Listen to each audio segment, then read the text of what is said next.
Callisto Protocol will, in fact, scare the pants off of all of us. There will be no more pants. What is fear? Fear is such a basic part of who we are. Where is it created? Atmosphere in a game like this is everything. It's terrifying, but it's beautiful. And how can we use it? With horror, there's no rules.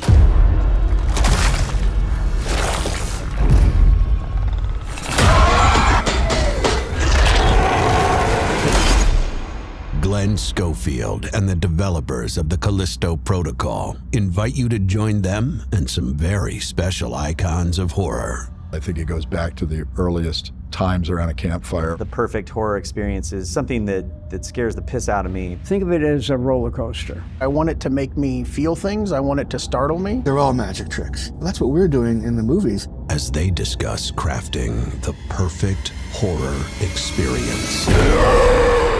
The 5 tenets of horror for the Callisto Protocol are brutality, atmosphere, Tension, helplessness, and humanity. The Callisto Protocol is mastering horror.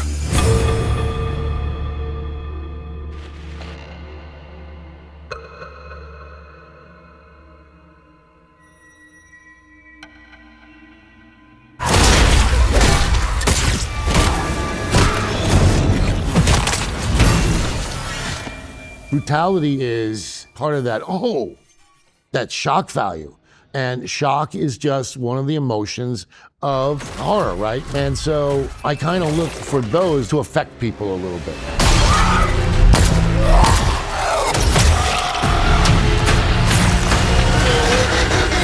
what we wanted the project to be was really about looking at films and games and kind of thinking about how we wanted our project to sit within those. You know, we watch these movies and it does give you a feeling. It was a lot of fun because there was a lot of research. When you sit down on the couch or go to the movie theater to watch a movie, you're experiencing someone else's story, and you can feel things by experiencing that story, and it can be very moving, but there's always going to be a distance between you and that character. One of the things that video games does that I think heightens things for storytelling purposes is it puts you in the center of that story. So you are the one performing tasks. You are the one succeeding when the character succeeds. I think the growth in that is exponential. I mean, I think it's going to be massive, even from where it is now. Whoever the next George Lucas is, he, she, they, at 13 years old, they have a controller in their hands. It's an experience that is unrivaled in other forms of entertainment.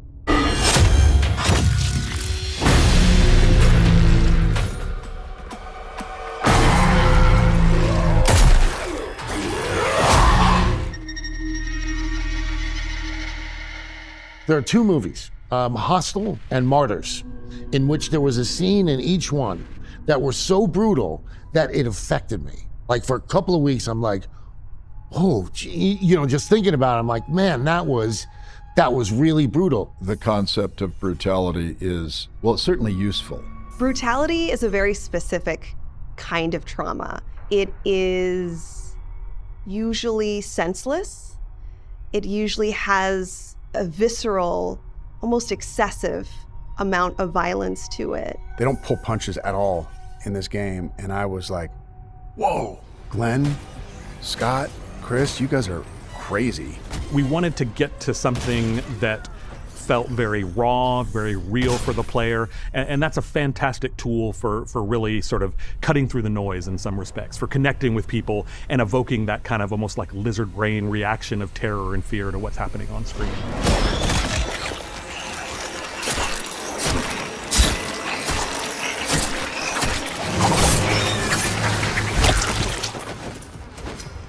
You know, conflict is drama.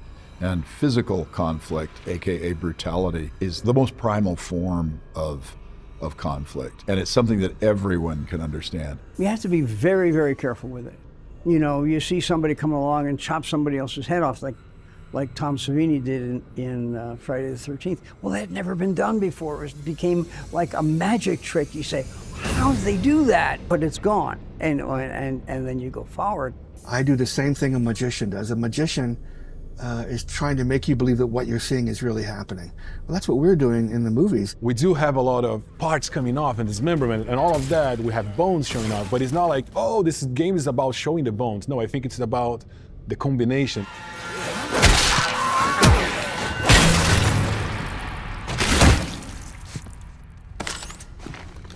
This is really about survivorship. I've got to bone up. I actually have to match that level of violence. I have to become offensive. It also so crosses a line from civilized behavior that it lets you know that in this story, this is the world we are in now. You know, you really have to put your characters through the ringer in horror. If you have a guy trying to get from point A to point B, you know, that's a story. You can have conflicts happen along the way. If he's got a broken leg and his bones hanging out, the story's about 10 times more interesting, to me at least. I'm just trying to give you a chance at rebirth.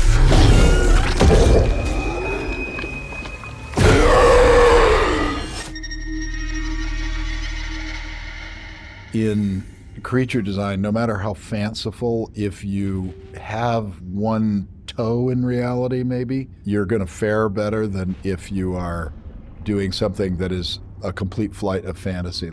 You know, Biophage didn't just happen. It took a lot of like nuances and drawings and sketches and 3D pieces and stuff like that. And then I realized, personally, the thing that scares me the most is a deranged human. When you make a character that is 2 arms, 2 legs, a head, 2 eyes, you're building familiarity into it.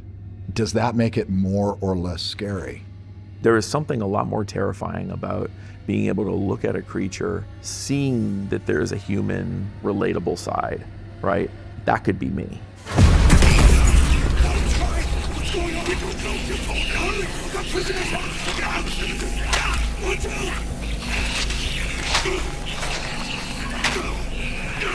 You have to come up with the style and what are these creatures? What are the roots of these creatures? Are they aliens? Is it something biological? Is it something that's evolved? You know, you have to kind of set down those roots first. We want to ground everything we do, so we want people to believe on what they see, and that kind of breaks the barrier on thinking that it's just another game or just like something created. Glauco's amazing, not just his creative eye, but also just, you know, his mind and the way that he has taken the human form and turned it on its ear, kind of giving you this kind of twisted humanity vibe with bones growing out and teeth growing out and eyes turning into something different. My favorite, which I played a huge role in that one personally, I had a lot of fun sculpting, is Big Mouth. Is the guy that we see in the first trailer, and we see it a couple times in the other demos too. He has a really big mouth, and he has like very long teeth, and you know, there's a lot of saliva and like goo like coming out of his mouth. I don't know how many versions we did of him. Well, not in 3D, but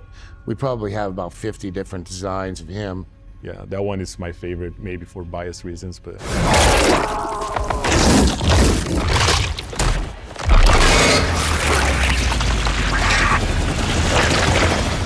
We wanted a 2-head that was split in half right from the very beginning, and those are still there. There are some other ones that we haven't revealed yet that are really, really exciting too. That I can't wait for the players to see it.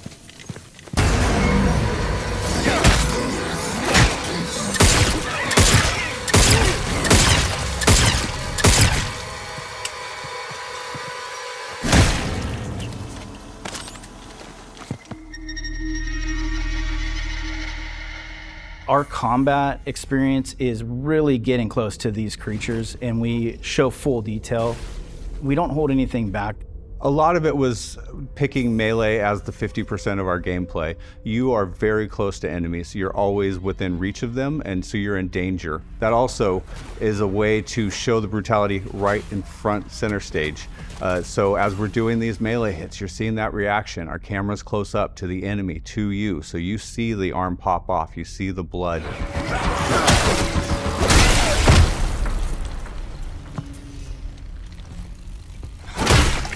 Our gore system plays a big role in showcasing brutality. It's basically a system that scales through enemies, through environmental hazards, and basically allows the enemies to get dismembered, to spawn blood, to have the deaths. Like if I hit someone with a bat, stun baton. How's that arm gonna fall? If I shoot him in the head, like, is it going to explode? We have a lot of tools built into the system that we can, achieve all of these different things. Oh shit!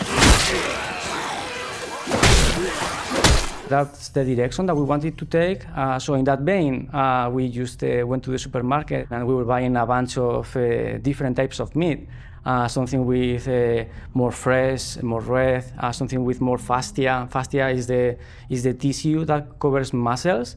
We've worked very closely with Jorge throughout the process. He's so passionate. What he did was he bought a light box and then he put the chicken breast on the light box and it's actually measuring lighting values, physical lighting values from it. We bring the meat into here, into the studio. We place them on a light rig and we just make the lights spin. And we basically have an image for every single light direction. And that allows us to understand how this tissue is reacting to light. So we can understand how to actually replicate that in the game. His passion and dedication I have not seen anywhere else. So we went to actually pierce our finger a little bit to get some blood in there. And then we actually recorded how the blood will change over time to understand all the range of colors that blood can have, from very fresh to how it looks like after 45, 1 hour.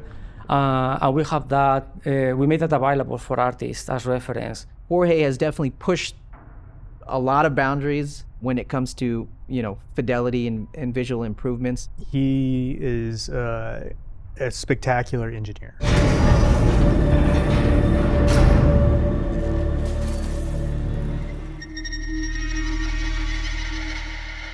The dodge system is very important to our game because it really separates us from a lot of other games in the horror genre. What that is if you hold left on the left stick while an enemy's attacking, you will dodge their attack. And if they come back again and hit you again, you have to hit right. If you don't have the rhythm right, then you will get hit. The other thing it allows us is our AI is relentless. They will not stop coming for you. So if you shot them in the legs, you blew off both their legs, well, that doesn't mean they're dead. Now they're crawling at you. And if they're crawling coming at you, if you can't shoot them, well, hit them on top of the head. Boom! So we are building this world like full of fear, full of horror, and then when you fight an enemy, you get a satisfaction of like ripping off the enemy's head. It's just really trying to enhance that they are very brutal with you. You can be brutal with them, but they will be brutal back. It shows consequence, right? You don't only see the threat, you can really understand what's gonna happen if that's gonna be reaching to you and it's gonna be defeating you. And that's where we have a lot of fun because we want the player to feel like, oh man, like did I just die like that? Like, oh, this is horrible, and like this is so disgusting. We've got some real cool death scenes for Jacob, really special.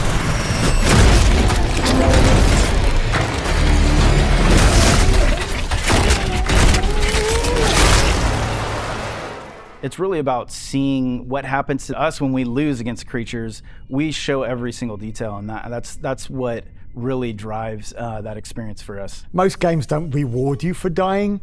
They just give you a nice "you are dead" and then take you back. Now we want to even reward you for dying.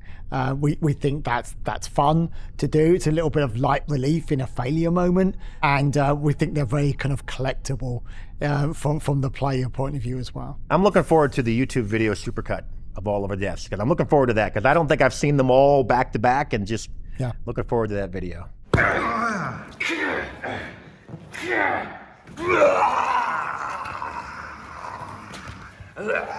One more.